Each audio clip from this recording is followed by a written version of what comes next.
Da bin ich ganz knallhart. Die ganzen Kirchenaustritte, die wir haben in unserer Gesellschaft, die sind für mich ganz klar ein Resultat und zum Teil auch ein sehr stimmiges Resultat gegenüber dem, was halt alles einfach schiefgelaufen ist. Für mich ist nur entscheidend, was sind das für Worte? Berühren sie mich im Herzen? Spüre ich das? Ist es wertvoll? Viel Missbrauch. So viel Missbrauch vom Wort, auch vom Wort Gottes. Das ist eigentlich, wenn ich das richtig verstehe, es ist ja ein bisschen dieses Scheinheilige, wo sich die Menschen abwenden. Natürlich. Weil es nicht ehrlich ist und es ist der Widerspruch der Liebe, des Konzeptes, was eigentlich Gott ist im Endeffekt.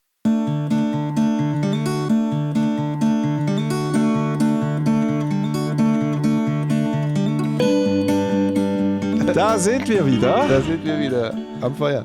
Am Feuer, wie könnte es anders sein? Bros at the Fire. Und ich habe gerade unglaublich Freude, weil ich mir so ein schönes Fell gekauft habe, so wie du auch. Es war eine gute Empfehlung. Sehr unglaublich schön, angenehm, warm, so zu sitzen. Ja. Das ist herrlich. Auch gerade jetzt hier, schönes Feuer heute auch wieder. Es ist jedes Mal ein bisschen anders und ja, ich genieße es, dass wir jetzt wieder da sind mit einem neuen Thema. Was ist heute das Thema? Was ist heute das Thema? Möchtest du gerade uns da einweihen? Also ich habe mir Gedanken gemacht, wo liegt etwas, was mir sehr persönlich ist, was mir persönlich sehr am Herzen ist und wo könnte ein gesellschaftlicher Mehrwert darin liegen. Und ich würde gerne heute über meinen Glauben sprechen. Also das ist ein ganz persönliches Thema. Ja. Ich würde gerne darüber sprechen. Es ist doch eine Tatsache, dass ich das habe ich im ersten Video erklärt. Ich habe 6 Jahre lang Theologie studiert. Ich habe dort im ersten Video auch klar davon gesprochen, dass ich vieles daran schwierig fand und nicht spirituell vor allem, dass meine Schauspielausbildung viel spiritueller war. Und eigentlich würde ich gerne auch für unsere Zuhörer und ja, auch dir gegenüber einfach mal äußern, wo ich da eigentlich bin mit dieser Forschung oder mit diesen Erkenntnissen, mit meinem Glauben. In der Hoffnung, dass das auch inspirierend ist für die Gemeinschaft. Sehr spannend. Also freue ich mich jetzt schon darauf und ist ja ein wirklich spannendes Thema. Du sagst Glaube und die Spiritualität, hast du jetzt beides erwähnt. Wie siehst du das dann in Verbindung? Wie ist das für dich? Das ist eigentlich ganz einfach, es gehört für mich völlig zusammen. Das ist, ich würde eher, was ich gerade schon vorausgeben möchte, für mich gibt es einen Unterschied zwischen kirchlichem Glauben, quasi zwischen Kirche und so weiter. Religion, da habe ich schon meine eine gewisse Skepsis auch oder eine gewisse Zurückhaltung und meine Begeisterung, die habe ich in meiner Spiritualität, in meinem Glauben und würde das so synonym behandeln. Das ist für mich das Gleiche. Mein Glaube, da habe ich eine Begeisterung und eine große Freude. Du sagst es, also diese kirchliche, religiöse Geschichte ist bei dir so ein bisschen nicht das Gleiche wie die spirituelle Ebene. Absolut. Wie fühlst du oder wie siehst du das, wie spürst du das? Wie ist das dieser Unterschied, wo man sagt, hey, das ist hier und das ist dort? Wo liegt dieser Kernunterschied für dich? Ja, das ist sehr, sehr wichtig. Er zeigt sich eigentlich schon in meinem Lebensweg, in meinem Studium, wo mir von Anfang an der Wunsch nach einer inneren Sehnsucht, nach mehr, nach etwas mehr im Leben, da ist noch was. Ich habe mich immer auch interessiert, zum Beispiel für Pascal Voggenhuber, der da mit Verstorbenen sprechen kann oder der da ja so Engelskontakte herstellt. Ich habe da meine Arbeiten geschrieben an der Uni. Mich hat das immer das Supranaturalistische, das, was über uns, das hat mich unglaublich fasziniert und interessiert. Und in meinem Studium hatte ich eigentlich von früh auf den Gedanken, wir bräuchten mehr Lebendigkeit in der Kirche. Ich habe das in Brasilien gesehen, wie die Leute tanzen und singen. Und ja, ich fand das so unglaublich kraftvoll und inspirierend. Und habe dann auch in meinem Theologiestudium, in meinem reformierten Theologiestudium, ein wissenschaftliches Studium, das darauf hinaus zielt, dass man eben dann auch zum Beispiel eben Pfarrer werden kann. Das machen dann die meisten. Da habe ich gemerkt, dass ich da ein bisschen allein bin mit dieser Vorstellung. Also, dass man so ganz in den Worten ist und in den Auslegungen und in diesem, es ist eben das, was ich schon immer gesagt habe, völlig verkopft für mich. Und nicht im Fühlen.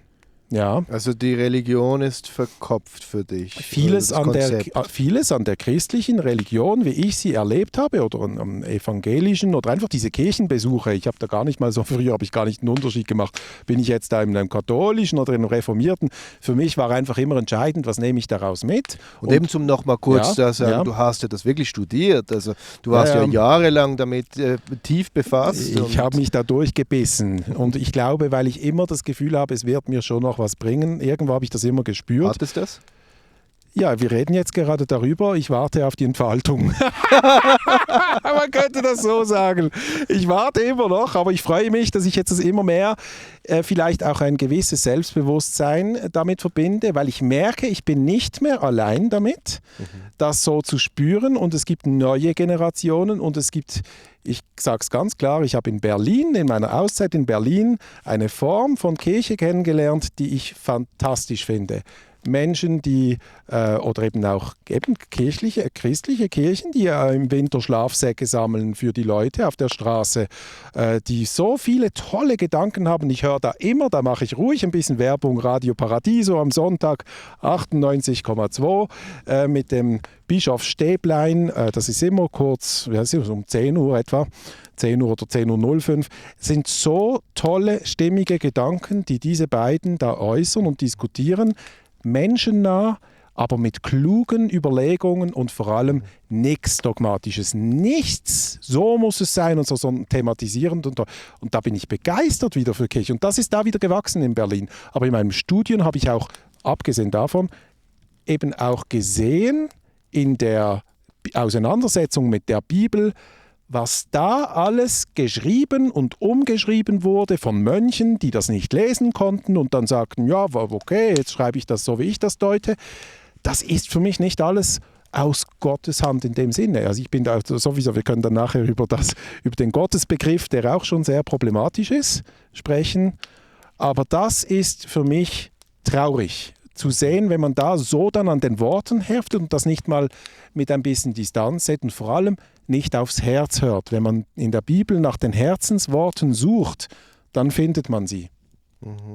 Ja, es ist spannend. Wir haben ja auch immer wieder mal Diskussionen miteinander oder Gespräche über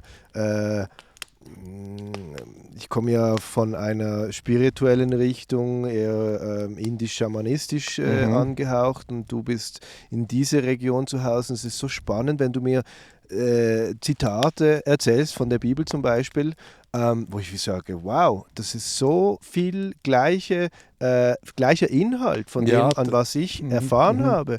Und ich persönlich, wie du gesagt hast vorher, das Thema Gott ist ja auch schwierig und ich hatte sehr viele Jahre in meinem Leben auch Probleme, das Wort Gott überhaupt auszusprechen oder anzuerkennen. Und wie ist das dann bei dir oder wie fühlst du diese Auseinandersetzung? Weil du hast ja am Anfang gesagt, die Religion ist für dich nicht das Gleiche wie dieser spirituelle Gedanke. Ja, und es ist auch der Gottesbegriff. Im Jüdischen spricht man ja auch den Namen nicht aus.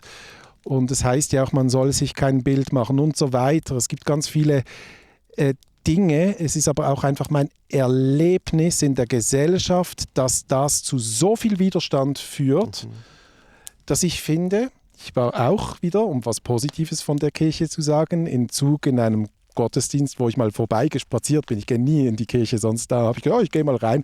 Und dann hat der Pfarrer dort auch gesagt, die Kraft, die uns verbindet, die wir auch Gott nennen. Aber es geht doch um die Liebe. Es geht um die Liebe, es geht um die Schöpfungskraft. Und mir ist es viel wichtiger, dass wir den Fokus wieder in diese Richtung lenken können, wo Menschen in unserer Gesellschaft keinen Widerstand spüren. Sonst ist der Sinn verfehlt. Es geht nicht um ein Gottesbild, es geht um Liebe. Und wenn wir fragen, was uns verbindet in unseren Anschauungen, ich bin fest davon überzeugt, dass es natürlich auch die Liebe ist. Und du sagst, ja, da bin ich auch komplett bei dir, du sagst aber, dass die Menschen keinen Widerstand haben. Gegen was haben die Menschen denn einen Widerstand? Ja, da bin ich ganz knallhart. Die ganzen Kirchenaustritte, die wir haben in unserer Gesellschaft, die sind für mich ganz klar ein Resultat und zum Teil auch ein sehr stimmiges Resultat gegenüber dem, was halt alles einfach schiefgelaufen ist. Weil wenn wir also ich rede ganz klar, Katholizismus, die ganzen Kindsmissbräuche, die es gegeben hat, das ist ja die tiefste Heuchelei dann eben, wenn etwas anderes gesagt wird, wenn davon gesprochen wird, was Menschen tun sollen, was sie nicht tun sollen und dann passieren solche Dinge, die man auch verdeckt. Das ist ja jetzt immer mehr ans Licht gekommen. Den Leuten ist das bekannt, in der Gesellschaft ist das bekannt, dass es da nicht einfach nur alles heil ist. Und so ist es, wenn wir die ganze Kirchengeschichte zurückgehen. So viel Missbrauch vom Wort, auch vom Wort Gottes oder auch in Amerika und anderswo, wo man sagt, das ist oder ein Krieg im Namen Gottes und so. Es ist zutiefst ein Frevel aus meiner Perspektive, so mit diesem Erbe umzugehen, was schlussendlich im Kern die Nachricht der Liebe sein soll. Das erste Gebot, diese Verbindung eben zur Schöpfung, das erste Gebot, liebe deinen Vater. Aber wenn ich sage, es ist die Schöpfung, liebe das, was schöpft und Leben gibt, dann bekommt das eben nicht diesen Widerstand. Und liebe deine Mitmenschen, so dass ich nicht nur immer bei mir bin, sondern eben eine Empathie entwickle, dass wir als Weltgemeinschaft unterwegs sind. Und das braucht es für mich so stark in unserer Zeit, wo so viele Werte auseinanderfallen. Und da braucht es nicht die Kirche als Institution, da bin ich ganz ehrlich, aus meiner Perspektive, Kirche im Ursprung bedeutet Gemeinschaft. Und es ist eine Gemeinschaft im Glauben, eine Wertegemeinschaft, wo man eben sagt, da gibt es noch etwas, was uns schützt und führt, wo ich mich hinwenden kann. Aber das ist eigentlich, wenn ich das richtig verstehe, es ist ja ein bisschen dieses Scheinheilige, wo sich die Menschen abwenden. Natürlich. Weil es nicht ehrlich ist und es ist der Widerspruch der Liebe, des Konzeptes, was eigentlich Gott ist im Endeffekt. Genau, so ich merke, ich bekomme schon Widerstand, wenn du sagst Gott, dann sage ich das Göttliche, weil ich eben, weil ich nicht anecken möchte, weil ich das suche bei den Menschen. Ja. Und weil ich denke, da kann, und ich möchte das unbedingt auch hier hervorheben, es gibt eben ganz, ganz tolle neue Pfarrer, tolle Menschen, aber man muss dort, wo Dinge schiefgelaufen sind und immer noch schieflaufen, auch hinstehen und sagen, es tut uns leid. Es tut uns leid, was wir da für eine Doppelmoral gelebt haben, weil es verträgt es nicht in diesem Kontext. Es ist zu heuchlerisch im Glauben. Es ist ein zu großer Widerspruch zum Kern dessen, dass man auch seelisch in das ist schon das, was ich suche, eine Reinheit versucht zu erreichen in einer Entwicklung irgendwie. Und inwiefern kann man denn jetzt zum Beispiel dieses Göttliche, die Liebe, den Glauben entkoppeln von dem Kirchlichen oder dem Religiösen? Ist es möglich? Ist es nötig? Das ist eben, das sind zwei Fragen natürlich. Also möglich ist es sowieso, weil ich mache das auch. Für mich ist nur entscheidend, was sind das für Worte? Berühren sie mich im Herzen? Spüre ich das? Ist es wertvoll? Gehe ich nach Hause mit einer Anregung und denke wirklich ja? Oder Gegenteil, ich habe schon viele Gottesdienste erlebt und darum gehe ich meistens nicht mehr, wo ich einfach gehe, was lasst ihr dafür, der Frevler und der Sünder und es so ein Schwachsinn und so veraltet aus meiner Perspektive und vor allem schlichtweg falsch. Ich sehe nichts, was mit meinem Glauben da übereinstimmt und ich finde sehr viel Anklang mit vielen Menschen, die sagen, ich bilde mir da meine eigene Wertvorstellung im Glauben auch. Also die Menschen sind meiner Meinung nach, die meisten Menschen würden sagen, sie sind spirituell, das wissen wir aus der Forschung. Und ich finde das schön, aber es ist eben nicht mehr so, dass man die Dinge unhinterfragt einfach übernimmt. Und für mich sind da eben auch andere, für mich fließt da philippinisches Gedankengut rein, was ich in Indien gelernt habe. Es ist auch ein bisschen von Lao Tse, Buddhismus mit dem Loslassen und für mich persönlich der Glaube, dass es eine Reinkarnation gibt, obwohl ich mich auch als Christ sehe. Und da scheiden sich natürlich dann vielleicht Geister, wenn es um also die klassische Vorstellung vom Christsein, da bin ich nicht allein. Und das macht mir gar nichts. Das ist, fühle mich da sehr wohl, aber es ist schade, wenn ich mich damit verstecken muss. Genau. Und das wäre jetzt dein Wunsch in dem ganzen Konstrukt, das für die Leute, auch da draußen, unsere Zuschauer, wenn du jetzt sagst, wenn es Leute gibt, die vielleicht auch mit sich kämpfen, glauben ja oder nein, was ist, muss ich jetzt religiös sein dafür oder welchen Glauben wähle ich, wie kann ich ihn leben, vor allem auch in dieser Zeit, wo man in verschiedenen Glaubensrichtungen zum Teil doch schräg angeschaut wird und was würdest du jetzt den Menschen mitgeben, dass du jetzt aus dem, was du so lange Jahre eigentlich gelernt hast, dich doch auch entkoppeln konntest und eigentlich eine eigene Version davon lebst? Ja, Selbstbewusstsein im eigenen Glauben. Und zwar in Bezug auf, man muss gar nicht im Widerstand sein, weil es wird vieles erzählt und gemacht und das ist gar nicht wichtig, aber auch Klarheit schaffen da, wo eben zum Beispiel jetzt in der Heiligen Schrift, dort wo sie wirklich heilig ist, für mich zum Beispiel möchte ich gern darüber sprechen und sagen, schaut euch doch mal die Bergpredigt an.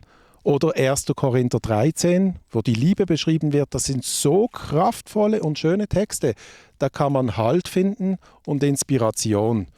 Einerseits und das andere, und das ist mir enorm wichtig, mehr Gemeinschaft leben. Mehr Gemeinschaft, mehr Austausch über Erlebnisse, die man hat.